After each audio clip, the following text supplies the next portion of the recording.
Sur la toile, il m'arrive aussi souvent que possible de lire l'éditorial de Valeurs Actuelles. Et à la une de ce journal, je n'arrive d'ailleurs à lire qu'en diagonale, peu importe, il est souvent question, non des sombres dérives de Zemmour, mais de ses belles perspectives. D'autant plus que ce canard s'adresse à ceux qui salivent sur tout ce qui lui arrive, ses records d'audience et ses angles d'incidence. Et ce n'est pas parce que M. Zemmour est censé incarner la France, l'arracher des mains des traîtres et des insensés, et qu'il faut sans cesse l'encenser, le défendre contre vents et marées. Hier, peut-être avant-hier, je ne sais plus, peu importe, j'ai appris qu'une jeune racaille, canaille, a interpellé Zemmour dans la rue, l'a insulté, lui a craché dessus. Car c'est bien réel, l'historien histrion vit sous la menace perpétuelle d'un attentat impudique à son impudeur. Et je le savais. Cela fait déjà un bail qu'il provoque, savamment, mais qu'il provoque la racaille. Et Zemmour a toujours eu le talent de nous faire sentir qu'il est chez lui. Il est chez lui. Donc, il ne peut en vouloir outre mesure à celui qui a la même prétention et qui l'exprime en disant « moi non plus ». Deux étrangers donc qui se font la guerre, verbalement parlant. Même si le premier est content d'être en France, le second mécontent.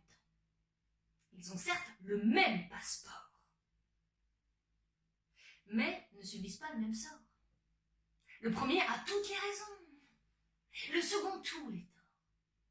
L'un écoute Amir et l'autre Idir, mais les deux ignorent la paix et la miséricorde. L'un parce qu'il est stigmatisant, et l'autre parce qu'il est stigmatisé. Et n'en déplaise aux valeurs actuelles, dont l'actualité est inversement proportionnelle à la valeur, il ne s'agit pas d'un affrontement entre un Français et un étranger, l'un de souche et l'autre sur la touche, non, mais d'un règlement de compte entre la base et le sommet. Et pour paraphraser Zemmour, un règlement de compte entre la haute cour de l'injustice et la basse-cour de la justice. Encore un petit, oui, qui se rebiffe, mais Dieu merci sans faire usage de son canif. Alors, même si Zemmour n'a jamais caché sa répulsion pour tout ce qui en France n'est pas franco-français, a-t-on pour autant le droit de l'insulter ou de lui cracher dessus? Certes, non. Néanmoins, permettez-moi de faire l'avocat du diable orphelin, et de le défendre, même si son geste est, il est vrai, inqualifiable. Pour frimer sa race, mon client s'est filmé. Et puis il a publié son forfait, son trophée sur les réseaux sociaux. Eh bien, figurez-vous que je considère cette publication comme une circonstance atténuante pour ce délit de lèse-majesté. Ma racaille n'a certes ni la verve, ni le verbe d'un Boris Vian pour dire « j'irai cracher sur votre tombe », mais le cri animal de celui qui se sent quotidiennement humilié, quotidiennement offensé sur tous les tons, sur tous les écrans, parce qu'il est d'ailleurs et non d'ici,